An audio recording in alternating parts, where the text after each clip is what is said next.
Welcome back to the Crime Bowl podcast. Today, we're going to be looking at a case that's kind of become like one of those mysteries that, just gets under your skin and stays with you. The disappearance of Joan Risch. It's almost like something right out of, a true crime novel. You have this picture of like perfect suburban life, and then suddenly it's shattered. And you're left with just like more questions than answers, really. Yeah, you're right to say like gets under your skin, Mhm. because I think the more you dig into it, the more you kind of realize like you don't really understand anything. Exactly. And we've got like a whole stack of stuff here, old newspaper clippings, police reports, even some like recent online forum discussions about it. And I got to say, I'm a little nervous to dive in because Yeah. it just feels like one of those things where you could just get sucked into this vortex Yeah. of like unanswered questions and never come out. Yeah. But I guess that's what we do here, right? We dive deep and try to make sense of these senseless cases. I guess we should start by like setting the scene. It's 1961, Lincoln, Massachusetts. Joan Risch, a 31-year-old housewife and mother of two, vanishes from her home in broad daylight. There's blood evidence, conflicting witness statements, and even this like weird detail about a library book. It's almost like too much to wrap your head around. Okay, so before we get too far ahead of ourselves, let's back up for a second. Who was Joan Risch? Paint a picture for our listeners. From what we've been able to piece together, it seems like her life was marked by like this really deep tragedy early on. She lost both of her parents in a house fire when she was only 9 years old. That kind of loss at such a young age, it's just unimaginable, really. Yeah, and to think, Mm. that trauma might be echoing in the circumstances of her own disappearance. It's kind of eerie. Yeah, we can get into those possible connections a bit later. But just to finish up her story, she went on to graduate from college with a degree in English literature, married a man named Martin, and it seemed like she settled into, the idyllic life of a suburban housewife, raising her two young children, Lillian and David. So picture this. October 24th, 1961. Crisp autumn day in this quiet Massachusetts suburb. The kind of place where you think nothing bad could ever happen. At least from the outside looking in. Right, and on this day, Joan's husband Martin was away on a business trip to New York City. She'd taken the kids to a dentist appointment that morning, returned home, and her neighbor, Barbara Barker, even watched little Lillian for a bit, while Joan put David down for a nap. Just a normal day by all accounts. And then around 2:00 p.m., everything changes. And that's where things start to get hazy. So Barbara Barker, the neighbor, told police that she saw Joan outside near her car around that time. But here's where it gets weird. Barbara said that Joan was moving really quickly, like she was clutching something close to her body, almost like she was trying to hide it. And there was like this sense of real urgency about her. And as far as anyone can tell, that was the last confirmed sighting of Joan Risch. Hold on a second. Something about that doesn't sit right with me. If Joan was in such a rush, why didn't she just ask Barbara to watch Lillian for a little bit longer? Why this, hurried, secretive exit? That's one of the first questions in this long list of unanswered questions in this case. Okay, so hours pass, and Barbara goes back over to Joan's house to return Lillian. And that's when she stumbles onto a scene that, it's hard to reconcile with that peaceful suburban setting we were just talking about. Yeah, imagine walking into your neighbor's home and finding the phone ripped off the wall, blood splattered on the kitchen floor, a trail of it leading out to the driveway, and then nothing. No Joan. Chilling doesn't even begin to describe it. And you mentioned blood evidence. What can you tell us about that? Well, the blood found at the scene, about a pint of it, was confirmed to be Joan's. But here's the thing. While it's a significant amount, it's not necessarily life-threatening.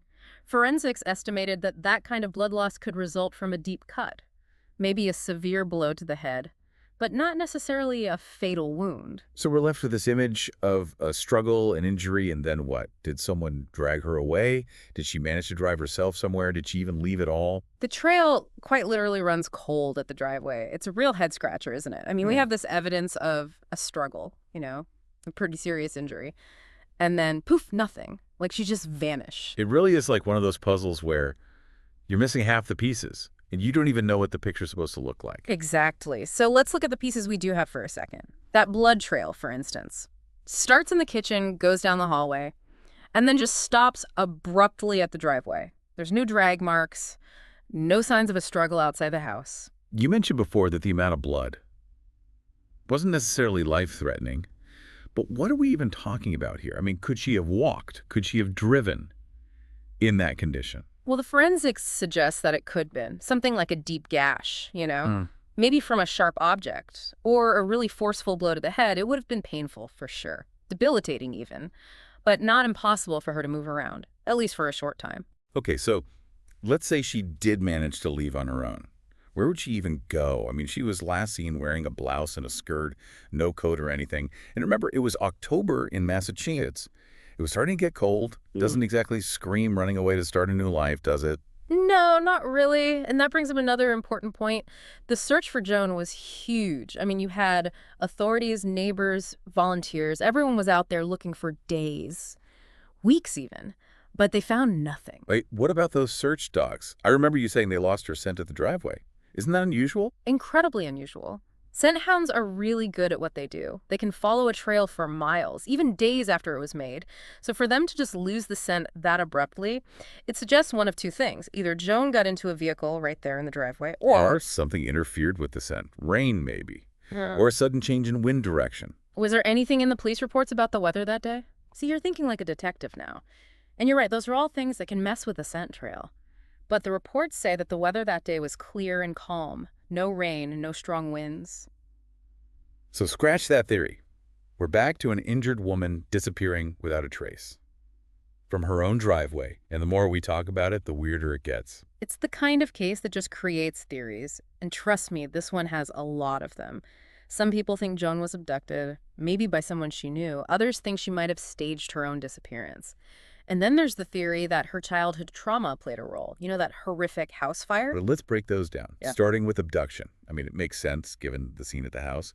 But if someone did abduct her, why even bother trying to clean up the blood? And why haven't we heard from them? No ransom demands, no communication, nothing.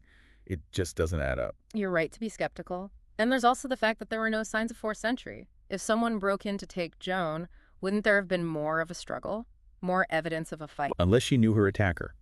Is there anything in the reports about Joan's personal life? Friends, enemies, anyone who might have had a reason to want to hurt her? Oh, the police looked into that, of course. Interviewed friends, neighbors, family members. But no one seemed to have any reason to want to harm her.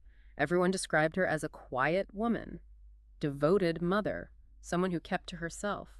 So it wasn't a random attack, and no one close to her had a motive. What are we left with? Well, some people think Joan might have planned the whole thing. Remember that detail about the library book? Oh, yeah. The one about disappearances and unsolved crimes. Exactly. It's a curious detail, isn't it?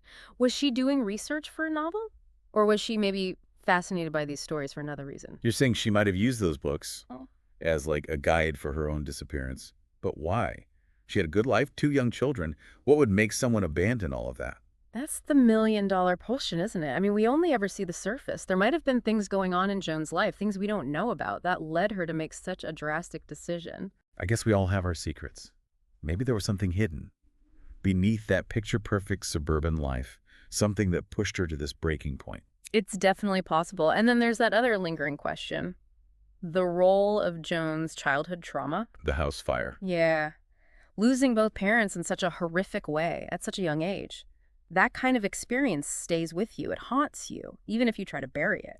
So you're suggesting that Joan's disappearance could be some kind of delayed reaction to that trauma, like maybe something happened that day, something triggered those memories and sent her into a tailspin. It's a complicated theory, but it's definitely interesting. Trauma can manifest in really unpredictable ways, sometimes years after the event.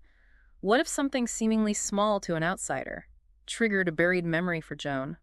A smell, a sound, a news report. It could have been anything. And maybe that triggered some kind of flight response, a need to escape, to disappear, almost like she was trying to outrun her own past. It's a theory that resonates with a lot of people. The human mind is a powerful thing, and often very mysterious. Okay, so we've got these 3 main theories. Abduction, a staged disappearance, and a possible delayed reaction to trauma. Each one is pretty disturbing in its own way. And yet none of them completely explains what happened to Joan. Which brings us back to that pile of research we have. Is there anything in there, any detail, any clue that might help us narrow down these theories and get us closer to the truth? There are a few things, some odd details that haven't really been given much attention over the years, things that, when you really look at them, might actually shed some light on this case. Okay, so we have all these theories, but it seems like each one is missing something. What are some of those details you mentioned, the ones that haven't gotten a lot of attention? Well, one that really stuck out to me was this overturned stool in the kitchen. It's mentioned in the police reports, but it's almost like an afterthought. A stool? What's so weird about that? I mean, it sounds like something that could happen in a struggle, right? You'd think so, but here's the thing. The stool was found on top of a pool of blood. Hold on. So someone knocked over the stool, then there was bleeding, and then someone put the stool back on top of the blood. Why? It's just bizarre. It doesn't really fit with the idea of a chaotic abduction or a desperate escape. It almost seems too deliberate, like a staged scene. Yeah, that's super strange. What else is there? Another thing that stood out to me was Joan's purse. It was found in the house untouched. All of her money and ID were still inside. So if she was planning to run away, she didn't take her purse. That doesn't make a whole lot of sense. Exactly. Which makes you wonder if she was abducted. Why wouldn't the attacker take it? It's valuable, and it could be used to identify her. Unless they wanted her to be identified, maybe they were trying to send a message. It's a creepy thought, but not impossible. Okay, so we got the overturned stool, the untouched purse. Anything else? There's one more thing. It's kind of a long shot. Remember how we were talking about the house fire? Yeah, the one that killed her parents. Right. Well, in one of the newspaper articles, there's this weird detail about the fire. Apparently, there was a small wooden rocking horse that was found completely untouched in the middle of Joan's childhood bedroom. Intact. You mean it didn't burn? Not a single scratch. The firefighters at the time called it a miracle. But it's kind of a strange coincidence, isn't it? A fire that kills two people but leaves a child's toy perfectly fine. And now, years later, we have another scene with blood and possible arson, and another object that seems deliberately placed.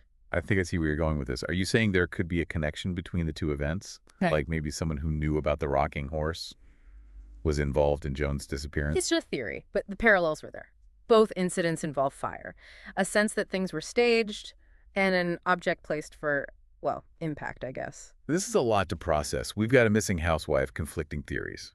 And now this link to a childhood tragedy. It's almost like we're dealing with something more than a regular crime. And maybe that's the key to this whole thing. Maybe we need to shift our focus from what happened to why it happened. Look at the psychology, the motives, the possible connections. So where do we go from here? What can our listeners do to help? Sometimes a fresh pair of eyes can see things we miss. Exactly. So to everyone listening, we need your help. Take a look at the details of this case, read the reports, look at the evidence, and tell us what you think. What connections do you see? What questions are we not asking? Maybe together we can finally figure out what happened to Joan Risch. We'll post links to all the information on our website. Let's solve this thing. And as always, thanks for listening to Crime Bull. True crime, no bull.